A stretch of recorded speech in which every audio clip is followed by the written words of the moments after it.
வணக்கம். சரியான விடையை கண்டுபிடிங்க பார்க்கலாம். வெற்றி பெற வாழ்த்துகள். ஒரு கடிகாரம் ஒவ்வொரு மணி நேரமும் 5 நிமிடங்கள் கூடுதலாக காட்டுகிறது. காலை 8 மணிக்கு சரியான நேரத்துடன் ஒப்பிடப்பட்டால் மாலை 6 மணிக்கு அது என்ன நேரத்தை காட்டும்?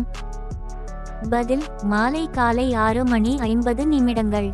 விளக்கம்: காலை 8 மணி முதல் மாலை 6 மணி வரை 10 மணி நேரம். ஒவ்வொரு மணி நேரமும் 5 நிமிடங்கள் கூடுதலாக காட்டினால் 10 மணி நேரத்தில் 50 நிமிடங்கள் கூடுதலாக காட்டும். எனவே காலை 6 மணி 50 நிமிடங்கள். ஒரு வரிசையில் A என்பவர் இடது பக்கத்திலிருந்து 10வது இடத்திலும் B என்பவர் வலது பக்கத்திலிருந்து 15வது இடத்திலும் உள்ளனர். அவர்கள் இருவரும் தங்கள் இடங்களை மாற்றிக்கொண்டால் A என்பவர் இடது பக்கத்திலிருந்து 15வது இடத்திற்கு வருகிறார். அந்த வரிசையில் மொத்தம் எத்தனை பேர் உள்ளனர்? பதில்: 29 பேர். விளக்கம்: A என்பவர் இடது பக்கத்திலிருந்து 10வது இடத்திலும் B என்பவர் வலது பக்கத்திலிருந்து 15வது இடத்திலும் உள்ளனர். அவர்கள் இருவரும் தங்கள் இடங்களை மாற்றிக்கொண்டால் A என்பவர் இடது பக்கத்திலிருந்து 15வது இடத்திற்கு வருகிறார். எனவே B என்பவர் வலது பக்கத்திலிருந்து 10வது இடத்தில் இருப்பார். வரிசையில் மொத்தம் 15 கூட்டல் 15 முதல் 1 வரை சமன் 29 பேர் உள்ளனர். ஒரு குடும்பத்தில் 5 உறுப்பினர்கள் உள்ளனர். A என்பவர் B இன் சகோதரி, C என்பவர் B இன் தந்தை, D என்பவர் C இன் தாய், A என்பவர் D இன் கணவர். A என்பவர் A விற்கு என்ன உறவு? பதில்: தாத்தா. விளக்கம்: A என்பவர் B இன் சகோதரி, C என்பவர் B இன் தந்தை, D என்பவர் C இன் தாய், A என்பவர் D இன் கணவர். எனவே A என்பவர் A விற்கு தாத்தா. ஒரு அறையில் சில பூனைகளும் சில நாய்களும் உள்ளன. பூனைகளின் கால்களின் எண்ணிக்கையை விட நாய்களின் கால்களின் எண்ணிக்கை 2 மடங்கு அதிகம். அந்த அறையில் எத்தனை பூனைகள் மற்றும் நாய்கள் உள்ளன? பதில்: 2 பூனைகள் மற்றும் 4 நாய்கள். விளக்கம்: பூனைகளுக்கு 4 கால்கள், நாய்களுக்கு 4 கால்கள். பூனைகளின் கால்களின் எண்ணிக்கையை விட நாய்களின் கால்களின் எண்ணிக்கை 2 மடங்கு அதிகம் என்றால் 2 பூனைகள் மற்றும் 4 நாய்கள் இருக்க வேண்டும். ஒரு கடையில் ஒரு பேனாவின் விலை 10 ரூபாய்.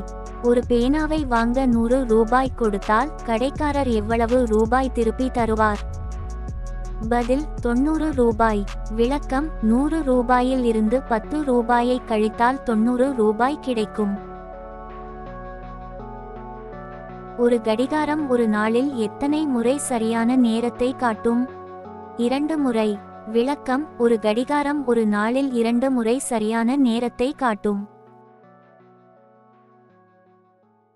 ஒரு அறையில் 5 மெழுகுவர்த்திகள் எரிகின்றன. காற்றினால் 3 மெழுகுவர்த்திகள் அணைந்து விட்டால் மீதம் எத்தனை மெழுகுவர்த்திகள் இருக்கும்? பதில்: 3 மெழுகுவர்த்திகள். விளக்கம்: அணைந்து போன மெழுகுவர்த்திகள் தான் மீதம் இருக்கும். எரிந்து கொண்டிருந்த மெழுகுவர்த்திகள் எரிந்து முடிந்து விடும்.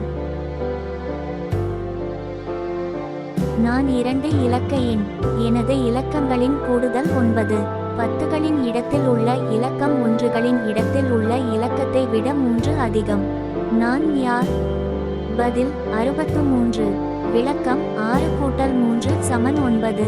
6 3 ஐ விட 3 அதிகம். ஒரு நபர் ஒரு நாளின் 3இல் ஒரு பங்கை தூங்குகிறார். மீதமுள்ள நேரத்தில் பாதி வேலை செய்கிறார்.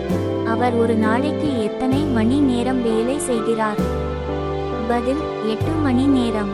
விளக்கம்: ஒரு நாள் 24 மணி நேரம். அதில் 3இல் ஒரு பங்கு தூங்கினால் 8 மணி நேரம் தூங்குகிறார். மீதமுள்ள 16 மணி நேரத்தில் பாதி வேலை செய்தால் 8 மணி நேரம் வேலை செய்கிறார். ஒரு கடையில் ஒரு சாக்லேட் 5 ரூபாய். 3 சாக்லேட் உறைகளை கொடுத்தால் ஒரு சாக்லேட் இலவசம். 15 ரூபாய்க்கு எத்தனை சாக்லேட் வாங்கலாம்? பதில்: 4 சாக்லேட். விளக்கம்: 15 ரூபாய்க்கு 3 சாக்லேட் வாங்கலாம். 3 உரைகளை கொடுத்தால் ஒரு சாக்லேட் இலவசம். எனவே 4 சாக்லேட். எத்தனை விடை கண்டுபிடிச்சிங்கன்னு கமெண்ட்ல சொல்லுங்க. நன்றி.